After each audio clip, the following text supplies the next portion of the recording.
Okay, my name is Bruce LeMaster. I'm the co-host of the podcast Killers Crawlspace. It used to be a blog in like 2014 when I started it out. It was for kind of my love for true crime, but also shared like my research and stuff into a local case. And then in 2007, it became a podcast and just kind of went from there. And then my fiance joined me later on, with it 2019 when she started, recording episodes with me. See, I've been writing to Killers for going on 10 years now. Um, More of a collector than anything. Haven't really sold anything at all. Uh, my mom's got me interested in it. I just took it further by reaching out to her. She just read like movies and books and stuff like that. And I, like I said, dive a little bit deeper than she ever did. See, I used to do like poetry books when I was younger. And then in 2020, kind of got the urge to be like, well, I can, maybe dive into true crime a little bit and write a little bit about that. So been doing that since 2020, and here we are now. So your podcast is similar to mine, and it's actually older than mine. Can you talk a little bit about who you've had on the show, what you cover, and so on and so forth? Yeah, like I said, 2017 is when it started. It was like I said, mostly just me, just talking about like random cases. Like we'll cover like various serial killers or just killers, missing people, unsolved murder, stuff like that. And then last year, I actually uh, took about 6 months off, which Olivia had some medical issues going on. And I was actually to the point of quitting and not doing it anymore. And then a gentleman that we talked to, Joseph Rizzo, he had said, if you start it back up, then, you can, I'll be on it and stuff like that. So he gave us a few people to talk with after that, and then kind of took a little bit different aspect, like you said with yours, like with interviewing them and stuff like that. And trying to think. See, I've had Joseph Rizzo on there. See, David was it Calax on there. Trying to think who else I've had. Well, Wild Bill, he's been on there. I had Kathy Kleiner, one of the survivors of Ted Bundy. She was on there back. That was 2020. I've had like some local people, about some crimes, or there was a case that we had covered. I want to say Kansas. It's been a few years ago, but her daughter was found in a motel room, murdered, possibly. Well, her boyfriend said that he didn't do nothing, so we done a few things like that. And you cover Bigfoot quite a bit. Bigfoot is like a big thing to me because I'm from Washington State, and at least when I was living in Washington, Bigfoot, there was more sightings per capita like in Washington than anywhere in the world, and I've always been obsessed with Bigfoot. Yeah, I know on the episodes because, like I said, having kids and all that, and just a busy schedule, it's hard to. So sometimes I'll just be like, "Hey, we'll try to do this." So I know one of our recent episodes was about Bigfoot and like the missing. Have you ever heard of the missing 411? Yeah, yeah, I have. Yeah, I know. I think that's that guy's theory is a lot that Bigfoot possibly is kidnapping people, and I know there's some movies and stuff and documentaries that talk about a little bit of it. And if I remember correctly, see, I know you got that in the UFO connection. So it's a very fascinating thing. Which what was it? The Willow Creek movie. That was one that was kind of portrayed in that Bigfoot kept kidnapping women and stuff. But yes, I'm a very big believer in Bigfoot. Like you said, Washington State. That's probably one of the top states for sightings around. Right. Yeah. I've always wanted to go squatching since I was little, but I just have never had the time to do it. But it seems so much fun. We went last year. I know some local people around here. Surprisingly, um, like West Virginia's been known in a few episodes of finding Bigfoot. Well, we're mostly known for Mothman, so you'll see like a lot of creature shows. It's always focused focus on Mothman, but we also do have a lot of Bigfoot sightings. But they say on the website you don't see a lot of them because they don't report them. But about every one of like hot spots that I know of around here, they're within an hour range. When I got in contact with one of them, and he gave me some trails to try out, and me and her went out walking. We walked probably good 2 miles or so in the woods, and we had two things that were kind of weird. But what was really strange, which I was talking to him about it, the woods were like eerily quiet. And he Hmm. said after you go so far back in that state forest, it's like quiet for some reason. But like we were pretty much in the woods for a good bit before we actually heard birds or anything. But yeah, for like the first mile and a half, it was nothing, just dead silence. I was like, that's very odd being out in the woods. Yeah, that's exciting. I think squatching would be really fun. I think your adrenaline would be pumping so high. I mean, there's never been like a Bigfoot captured, but I mean, I know there's photos that they say that are out there, and people want to argue if they're photoshopped or not, but I think Bigfoot exists for sure. Yeah, there's a lot of theories about it. And if you take the paranormal angle to it, I know some do that, but I'm kind of believe that he's a living, breathing creature. And I know like the Patterson film from '67. I know that's probably one of the most famous ones. A lot of people said it's fake, but if you talk to a lot of the experts and watch, what they talk, they're like, there's no way that somebody could be in that suit back then because you could see the muscle and everything. So I think that's a very compelling piece that we'll probably ever see. And hopefully it's hard because if you're thinking about it, one of the researchers I know here in his book, he had said he was out in the woods. He's like, I saw something when I was walking. He's like, I know that I thought it was a person. He's like, it was there. And he said, when I like said, wait a minute, there's nobody there. When he looked, it was gone.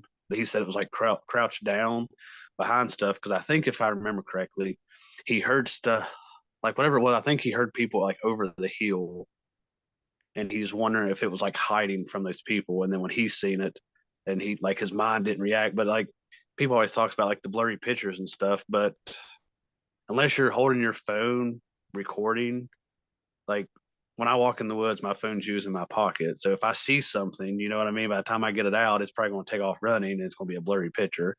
So that's the way I kind of look at that. Right, especially something that's like 7, 8, 9 feet tall that can probably takes 10 strides as to like, or take one stride as to opposed to like our like 10, 20 steps as a human. Yes, yes, yes. Yeah. Um, so you've been working on a book titled Mentally Caged, I believe that's the name of it, right? Yeah, it's a mentally caged, like mental health stories from prison. When I started interviewing, and well, we started interviewing, random people in prison, um, which you see a lot of it there too. Like it's crazy how, which we know because they say always like 1 in 4 people suffer from mental illness, and I don't think a lot of people understand. I personally think a lot of the crimes, if they actually got help while they were out before the crimes took place, a lot of them probably wouldn't happen. It's crazy how a lot of them do suffer for it, and they still suffer for it. But some prisons they seem to do good, and then some of them's like really out there and just don't care. Which I know one guy I spoke with, he said out of like say 700 people in prison, there's only like 2 therapists there, so there's really It's no crazy. time to talk to them. Yeah, I mean, I've come across so many mentally ill offenders. I don't know if you've listened to my interview with Joshua Rudiger, but he's a paranoid schizophrenic and he believes he's a like 3,000-year-old vampire. He slit the throats of 3 homeless men. They survived, and he killed a homeless woman. She died, and he drank the blood of his victims. And in 2020 in prison, he sacrificed to Satan another inmate and like drank his blood. And he's totally into believing like he's always in a state of psychosis. And it's so sad because the most recent case in prison, he's trying to get into a mental hospital right now, but they're trying to say that he's sane even though he's always in psychosis and thinks he's a vampire. And he gets an injection like every 2 weeks, which he thinks is blood, but it's like a some type of like antipsychotic medication. And it's just astounding how many people in prison don't belong there and belong in hospitals, but we're steady like tearing down hospitals and taking taxpayers' money instead of that, like building stadiums and shit like that. That is really pointless. And then you have like so many mass shootings, like, oh, 10 people died, 15 people died, and this guy had a psychotic break, like, and nothing gets ever done about it. It's astounding to me how we can like repeat the cycle over and over of insanity, you know, and it's like nothing's ever really getting done with mental health. It's really sad. Yes, I agree. Yeah, I listened to it because wasn't your episode on him like 8 or 9 minutes of the interview?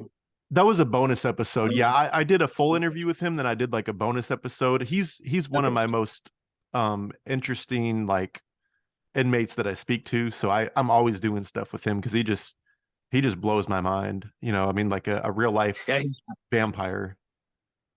yeah, I remember like that episode. It was like I don't know. It was really weird about it. I know with like your interview with Catherine Ramsland, I thought she made a really good point about the taxpayers don't want to pay money to help out on getting people better. Like you said, everybody's let's just tear down all the hospitals and not worry about it. Because if you think about it, it's like Olivia, she has therapy every week, but since I've been with her, it took her this long to find a therapist she liked. So you can imagine how the real world is out here. People struggle. So you can only imagine in there struggling, whether you have help or not in there, because a lot of them, there's no outside help. A lot of them are forgotten. Sometimes you'll have their family, strong, supportive people. But yeah, there's a guy that shared a piece in that he didn't kill his wife, but he had poisoned her though, but she survived. Like, and I'm trying to think how it was. Basically, he just had like a breakdown. Like he was like, I was working too much. I was doing this, and he just basically got stressed out and ended up doing a bad thing. And he's like, she was supportive, like her family was supportive through his trial, and he's like, his story really could connect because it really could happen. Which a lot of these stories, it really could happen to anybody. But his was just so simple because a lot of people, do overwork themselves a lot and they could just, like you said, have that psychotic break and then it's done. They make a wrong mistake, which I think he got 10 or 15 years, if I remember correctly. I think so. The crazy thing to me about the taxpayer money, you know, with mental hospitals and stuff is people say, you know, put them in prison, like, okay, put them on death row, which is what, like $1 million or so a year to house them on death row, or even life Mm-hmm. without parole. But then you have these like mentally ill people being taken advantage of in prison, which people really don't care. People don't really give a shit about that. People don't care, like, oh, you're in prison, you deserve to be there. Who cares what happens to you? But you have someone like Joshua Rudiger or someone say that's like developmentally disabled thrown into prison, like they get abused by staff and inmates, and like that's not the place for them to be. I know that they do have some prisons that have like medical wings, but those are far and in between from my experience of what I've seen, and it's just, you know, just mind blowing a lot of the time. Like I just recently spoke to this guy that I'm going to do an interview with soon. He claims he's uh like a I don't know, like a Satanist, but he's like a leader. He claims that he's killed thousands of people. He tried to um discombobulate his son that was like 2 years old or so, like literally tried to cut his penis off, and he's doing a Ooh. long stretch in prison now. And he, like, if anybody is mentally ill, like he's on the same level as Joshua Rudiger. Is, you know, just insane that this guy is in prison. And he had his throat cut a few years ago because of his crime in prison. You know, and if he was like in a mental hospital, he would be around other, you know, child abusers and other, you know, like mentally ill people that don't deserve to be in prison, or that shouldn't be. I mean, they deserve to be somewhere, but they don't deserve to be in prison if they're, you know, like just not in tune with reality. That's what I find crazy though too. Like where I'm from, West Virginia and stuff. Like the newer generation of people kind of more accepting, but you got like a lot of the older people that don't talk about mental health and all that. And like in that case with that guy, people here would be like, well, he's probably just faking it to get out of prison or to make people feel sorry for him. But people don't understand, like, there's a big issue. I've noticed here, you know, as we get older and stuff, because we're roughly around the same age. Yeah, I think So so. yeah, I'll be 34 this year, so I think you're right there around me. But but I've noticed, like, so the younger generation, like I said, more accepting, and our generation's kind of like right there too. That depends, I think, more of how they're raised and all that. And it's I'm trying to think how I could put that. Like with me, I was recently diagnosed with bipolar, which type two, which I have my highs and downs, but like having an answer, it was different. Like I'm not really against medicine, but I personally don't like taking it because like all the side effects and things. But if that works for somebody, they can do that. Like I try to stay focused with. I'll run. I dive into. I work a lot, so I'm always working overtime. My days off, I'm usually something with a podcast or writing, trying to stay focused.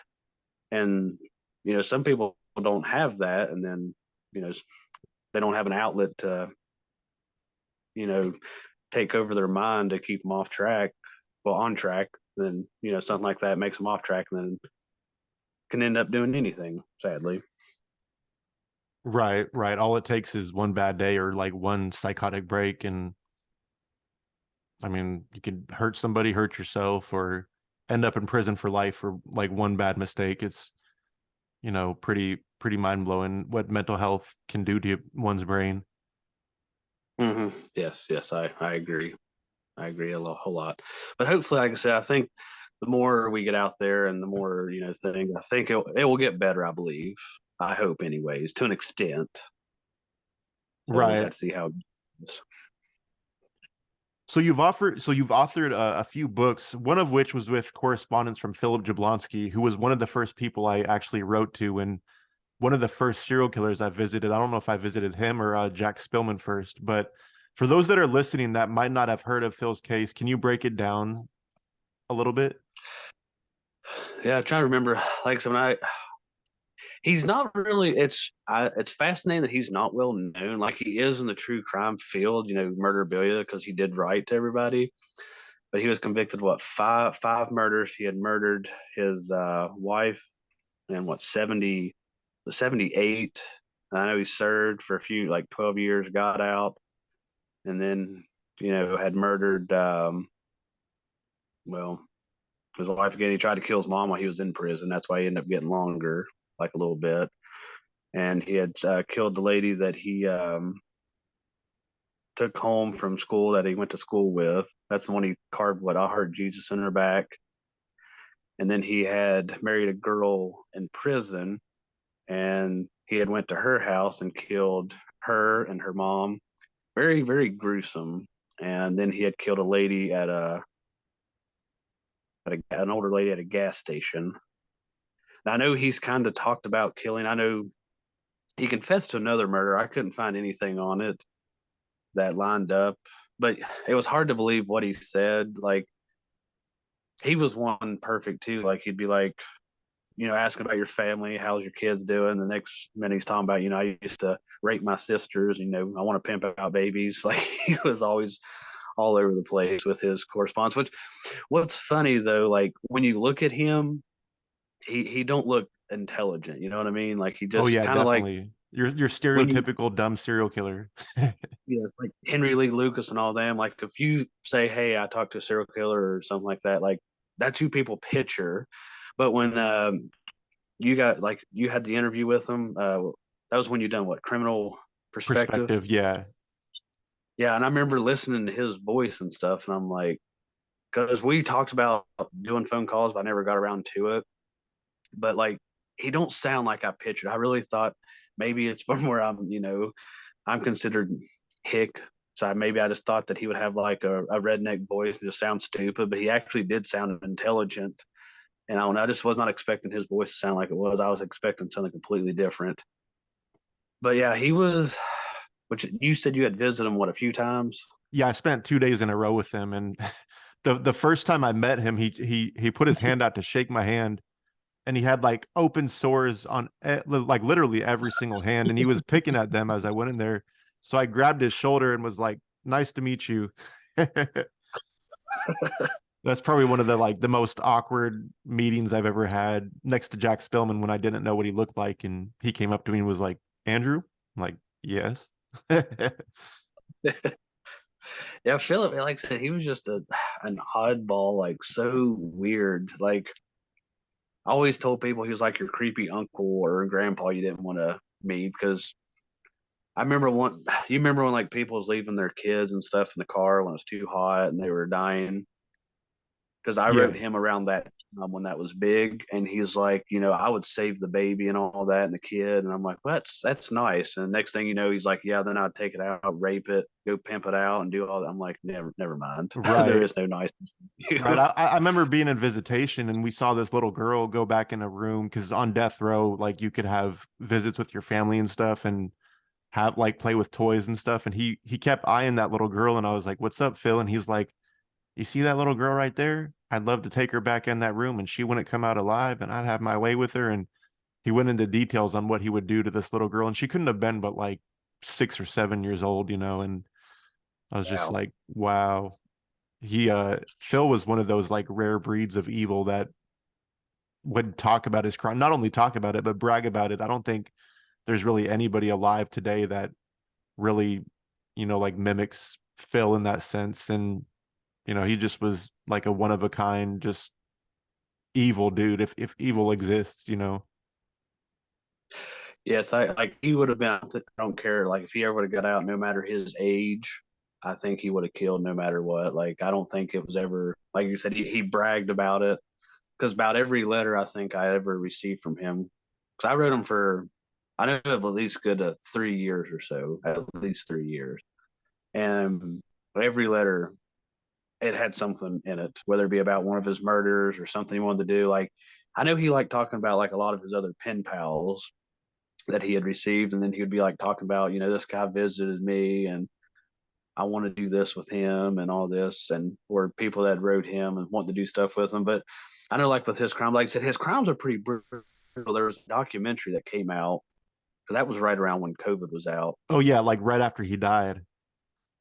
Yeah, and like thought it was very good, and because what was it his mother-in-law that he killed? I know he had sent her like really horrible letters too, and like the girl that he had married in prison and that he killed, like I'm trying to think because I know she was scared at him when he was getting out, and then he basically,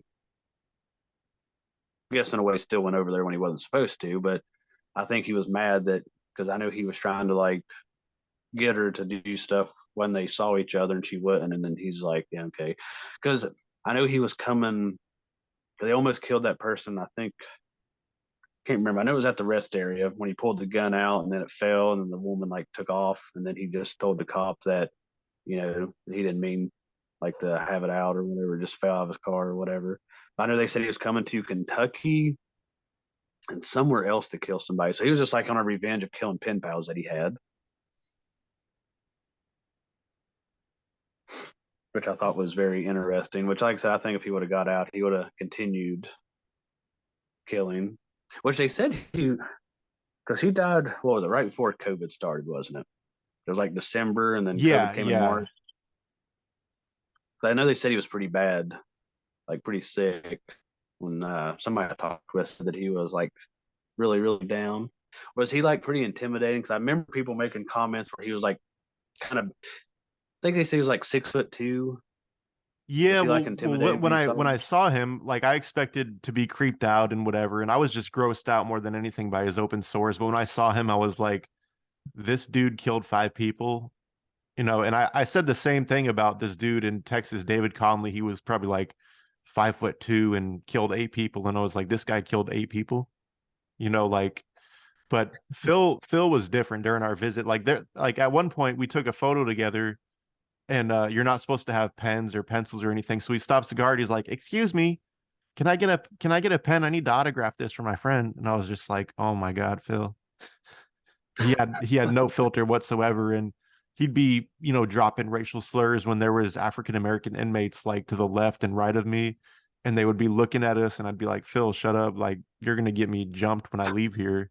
Like he had no filter. And I guess one time him and Charles Ng got into it in visitation, and I guess they were screaming at one another, and Charles Ng was like, "I'm gonna fucking kill you," and Phil's like, "Oh yeah, come on, come on."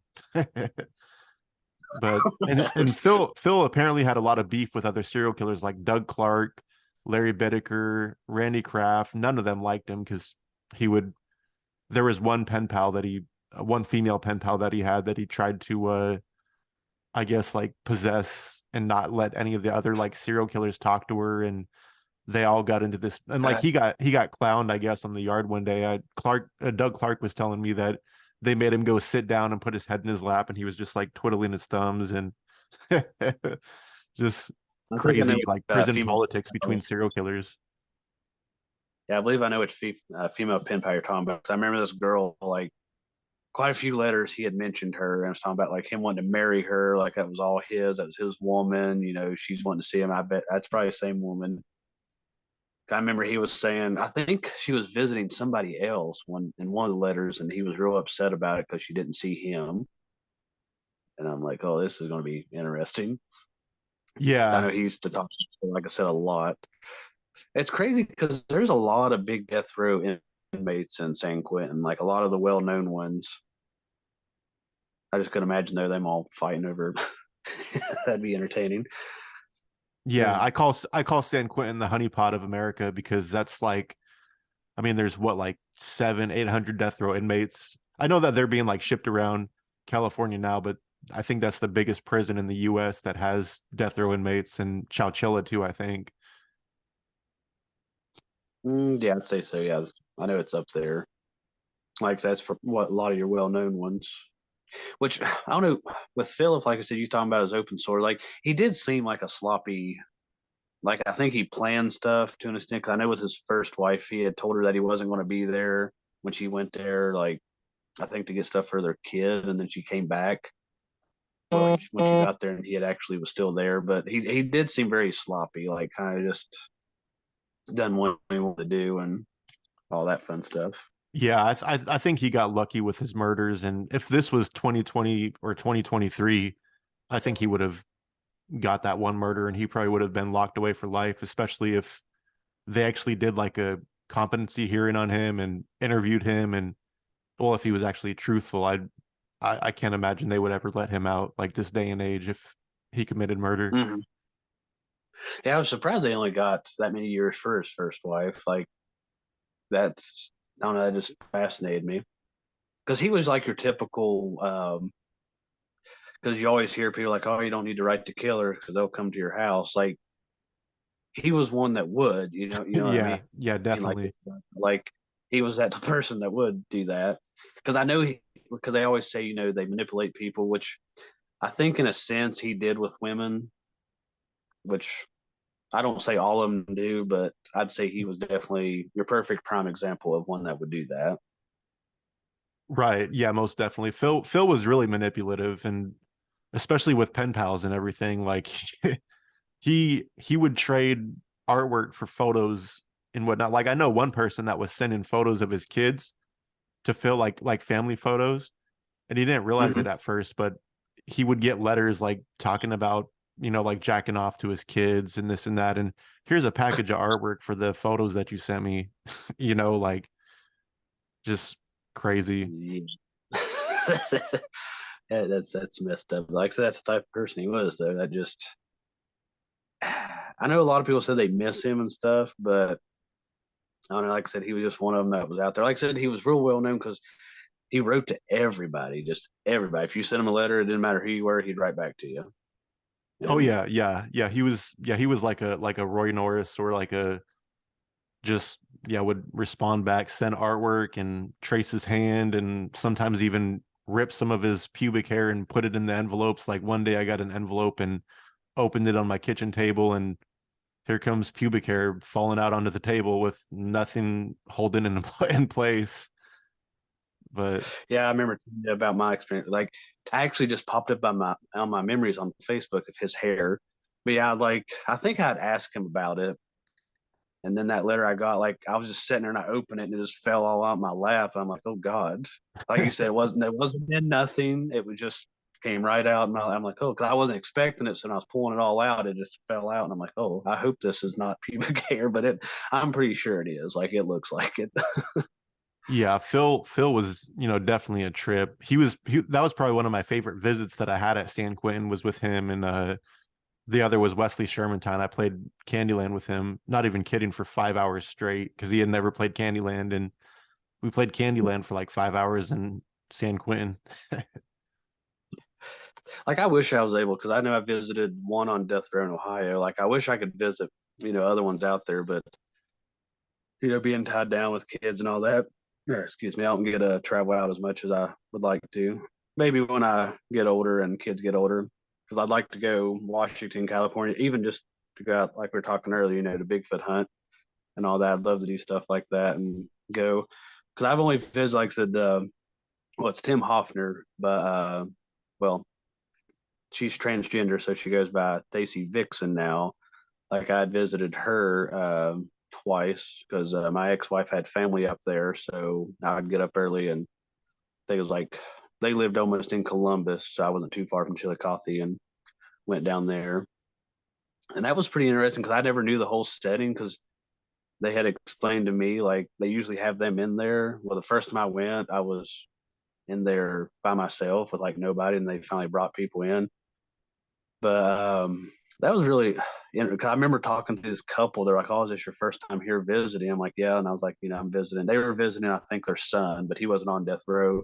And I was like, "Well, I'm visiting, my friend on death row." And like the guy, it was an older couple, and the guy looked at me when I said that, and then they just like quit talking to me because they're like, "Oh, you gotta go on through another area," and just like, yeah, you could just tell they're like, "Well, never mind." Like they were just That's trying to funny. be friendly in the conversation. And it was a real cool setup, like where they stamped your hand and all that, and had to, God, I think you had to show your hand like 2 or 3 times before you even went outside. Then you went to the general population, then you had to stand there and wait, and they got you, and then you had to go to another building. And I knew, I'm trying to think, God, it's been so long ago, but I know they had somebody in there. I can't remember who it was. I couldn't see them, but they had somebody in a room talking to, I guess, probably their attorney. And I remember one guy in there. I don't know who it was, but I was trying to remember like everybody's faces so I could like read like later on and be like, okay, this is who that was.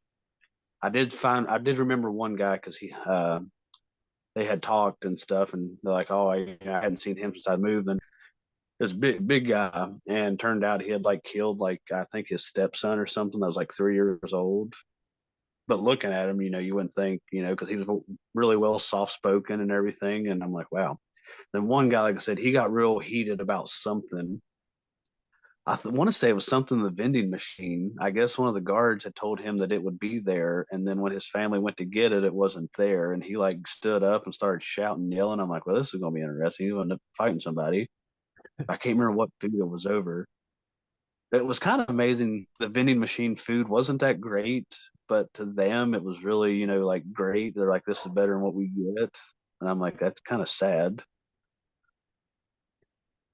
Yeah, yeah. The best food I've ever had was in Washington State. They had this like cool like graham cracker kind of cookie thing. It was like a $5 thing in a vending machine, and the best food I've ever had is in Washington State, like out of vending machines. But yeah, it's not really that good. But I mean, to them, it's like gourmet food because you're used to like sack lunches or like mystery meat, like cow hooves and whatever mixed together.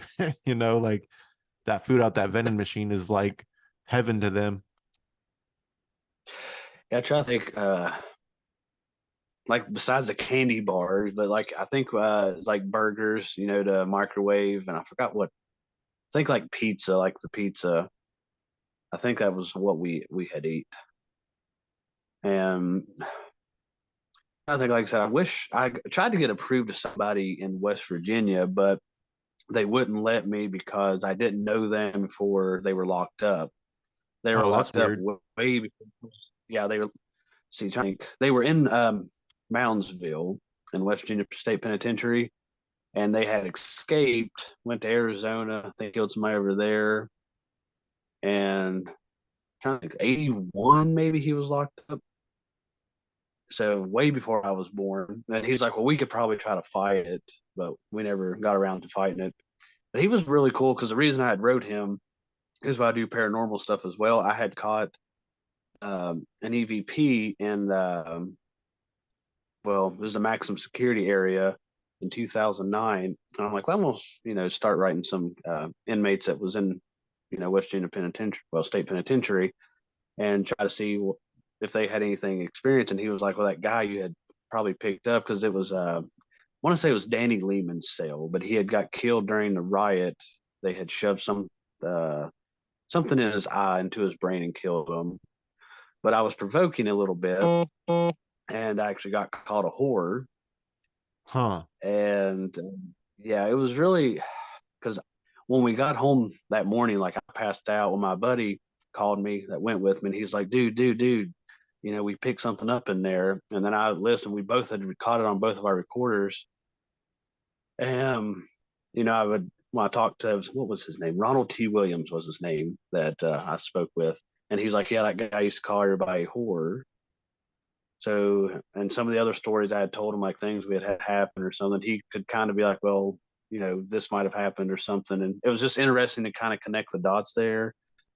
And I used to actually have all his stories on my blog, but he was trying to get out of prison because he's in his 70s now. And I had to take him down so he could try to get out. But as far as I know, last I heard, he hadn't got out yet, which he might have to go to Arizona if he even tried to get out, which I think he'd have to be at least 75 at least. Right. Yeah, I'm sure his sentence would But he was, expire in West Virginia, then he'd probably get like extradited too. So he'll probably die in prison. yeah, it was crazy. Like he said he broke out of Mountain like 3 times. Um, there's a cemetery I've investigated in Huntington.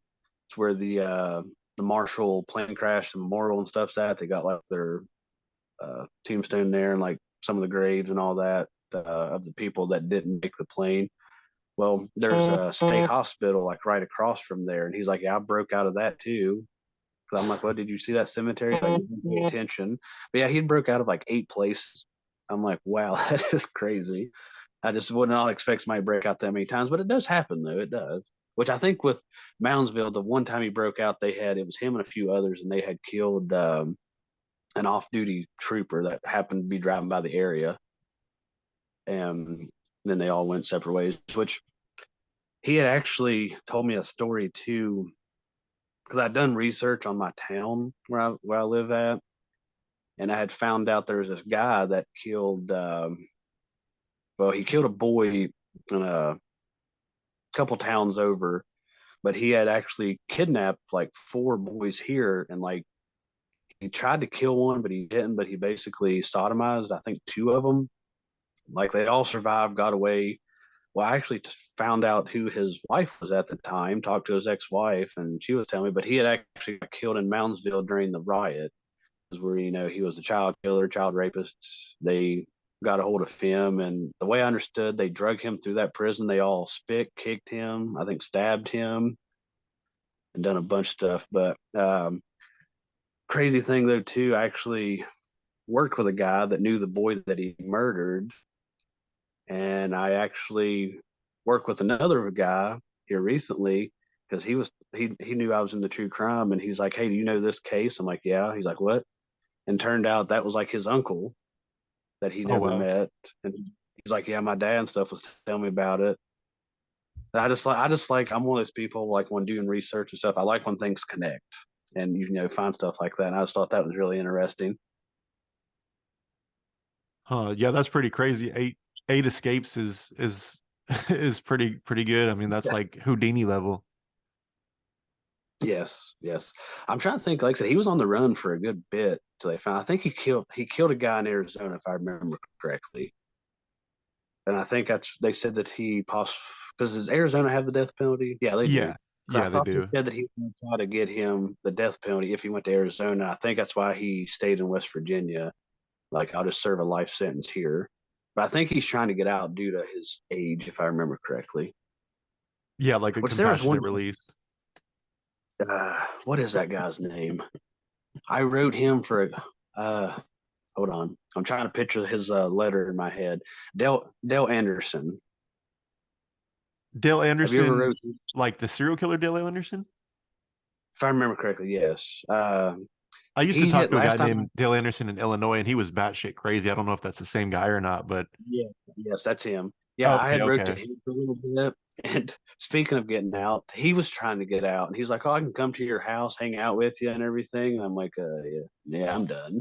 But yeah, Yeah, he that was guy like used one to to. call me. He probably called me like 50 times in a row one time, and I had to block his number. And he told me that like he knew of a bunch of murders, Yep, and yep, these yep, people were abducted by aliens and all this crazy shit.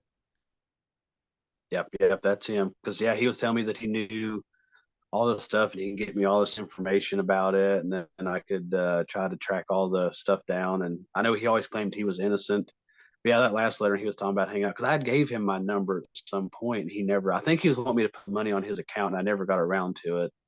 And then he was talking about, like I said, coming to like if he got out to coming and see me and doing all that. And I'm like, yeah, I'm not going that far because that dude, like I said, seemed off his rocker really, really bad, Oh yeah, really bad. yeah, definitely. He we were in the process of doing an interview, and for like 10 minutes straight, he was just all over the place. Like he was having cataract surgery, so he's like, I need you to get me some information on cataract surgery, and like that's he was obsessing about that for like weeks and weeks. And I finally just hung up on the dude and was like, you know what, fuck this, I'm too frustrated. And then I blocked his number and never spoke to the guy again. Yeah, I completely understand that. What was probably one of your favorite ones that you have actually corresponded with? um probably probably Jack Spillman, honestly. Like his case is probably one of the most interesting cases to me, being that I'm from Washington and I got to visit him, and just his case is so brutal and like just so out there. I mean, he told me in visitation that he would get naked at night. And when there was a full moon out night, he would like run and like I guess like roll around in the dirt and howl at the moon. And he has a lot of crazy, interesting stories like bestiality. Just that guy is just so far out there, and that case is one of my favorite cases when it comes to true crime. Is just like, and it's a shame that we were supposed to do an interview and he reneged on the deal, and I haven't talked to him since then. But that's probably like one of my favorite cases, one of the more interesting people that I've spoke to in the past. But Yeah, I remember I spoke to him like I know through email and I think a letter or two, and I think I hadn't heard back from him. That's been years ago. But I remember watching something on him, and it didn't really go into detail too much with like what you said, what he done and stuff, because he was really creepy as well. Like he was somebody because I remember what was it? You had said somebody he like went to people's houses and whatever and broke in and like masturbated on the women or something. he told me that he would lay under their bed and like listen to them sleep, or he would go in their closets and watch them sleep, or he would pull their panties down and like jack off onto their like vagina and stuff, which I don't know how much that is true or not. But he also claimed that he had like six or seven other victims, but he said only six of them were real victims because he didn't count homeless people as victims, and he like beat one to death after he was mistreating a dog or something like that.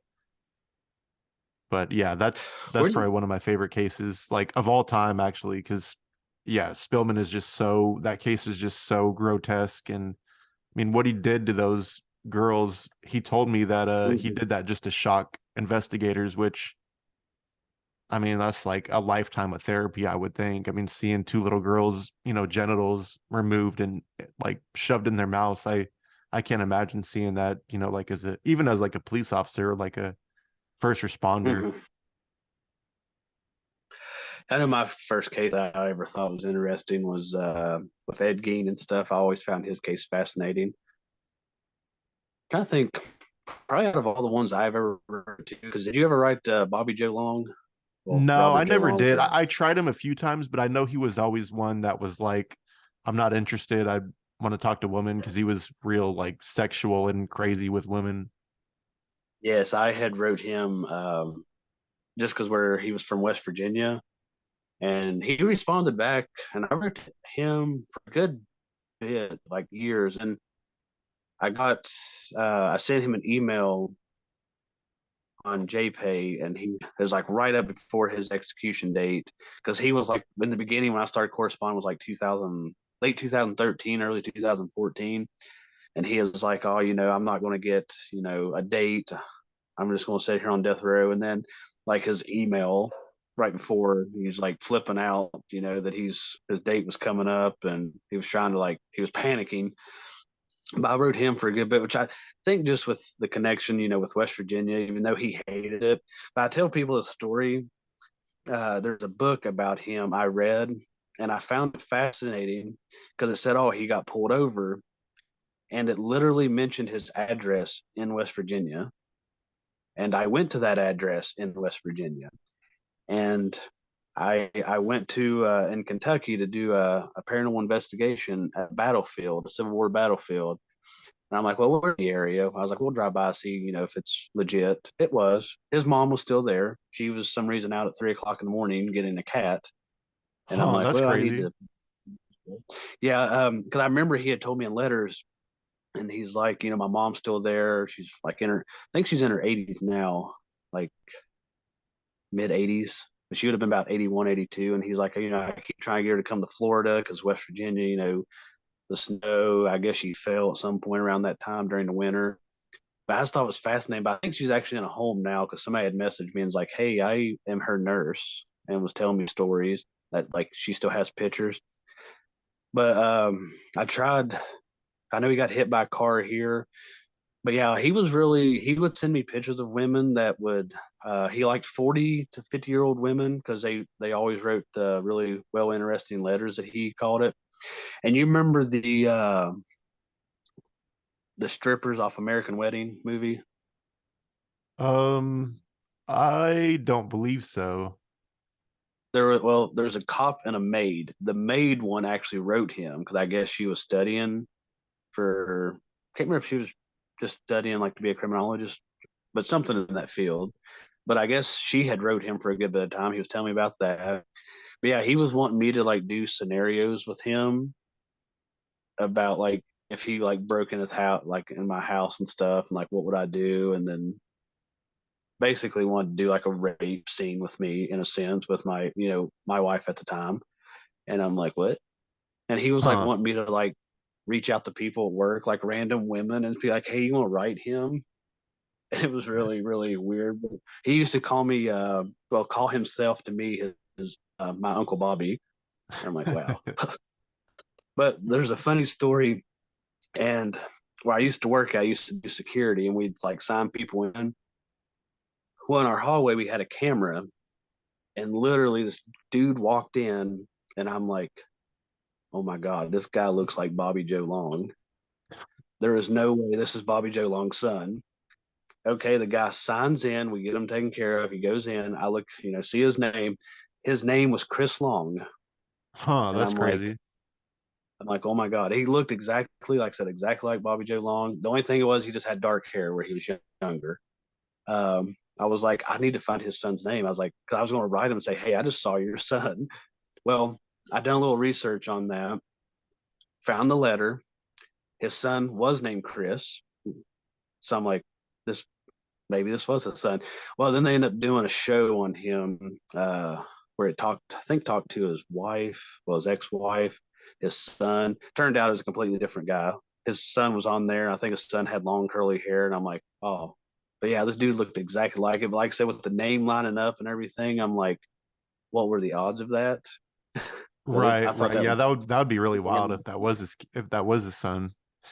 yeah, that'd be definitely a small world. But I'm trying to think, like I said, he was probably one of the most ones that kind of, well, like I said, I never got to visit him or nothing, but I got on like on a personal level, but trying not to get personal with him with how he was wanting, because I know he really was fascinated with women. That's a lot all he talked about was Right, women. He didn't really right. talk about his numbers and stuff, but yeah, he would like send me like 2 or 3 letters at once during a week.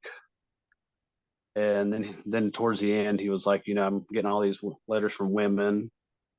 So he's always responding to them. But he'd like tell me like sex positions to try, just random stuff like that. Huh.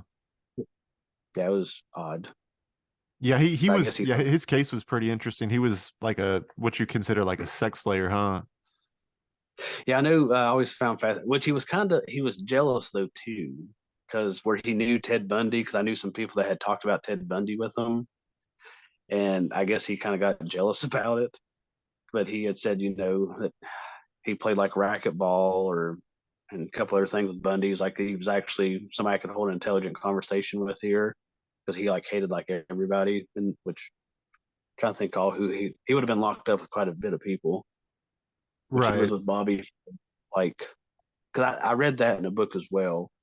Because it said when Bobby got arrested that Bundy, where he was excited and would talk to new inmates that came in, killers, so they could, talk crime and murder.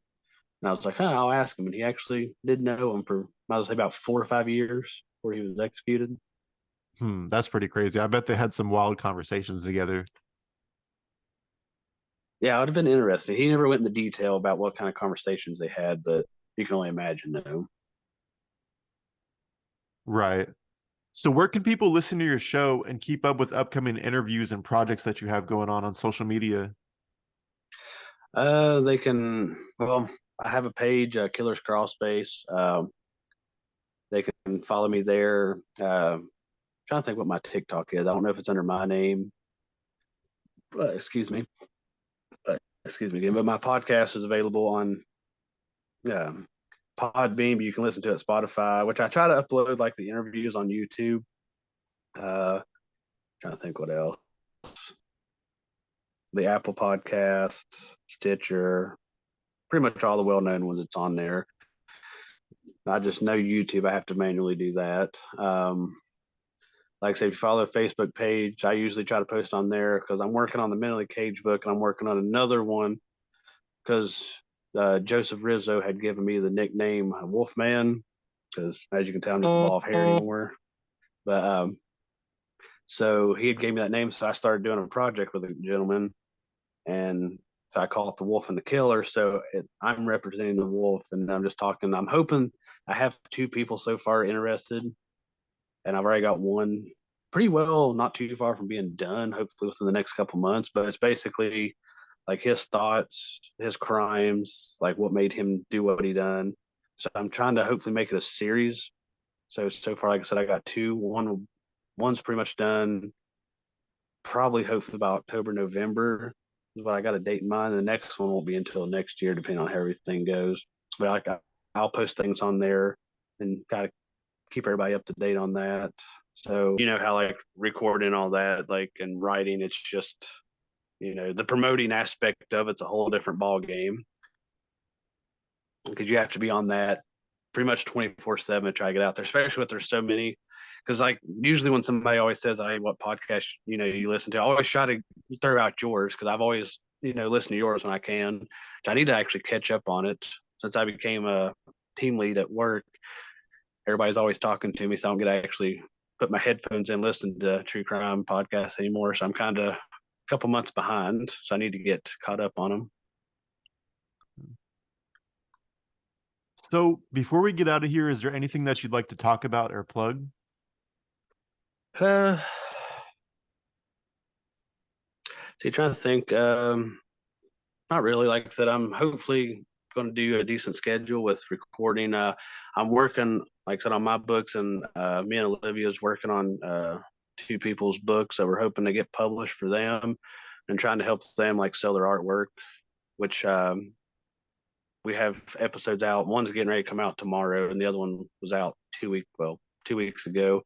So kind of just plug their stuff because hoping to help them out. And like I said, hopefully we'll have their books out here soon. And like I said, I'll have hopefully Mentally Cage out in April is what I'm shooting for. Awesome. Well, thank you for coming on the show. I know it's been scheduling conflicts on both sides, but I'm glad we were finally able to get it done, and I'm sure we can, do it again in the near future. Oh yeah, oh yeah, yeah. I appreciate you having me. I'm sorry if I ramble on. I just kind of go out there sometimes.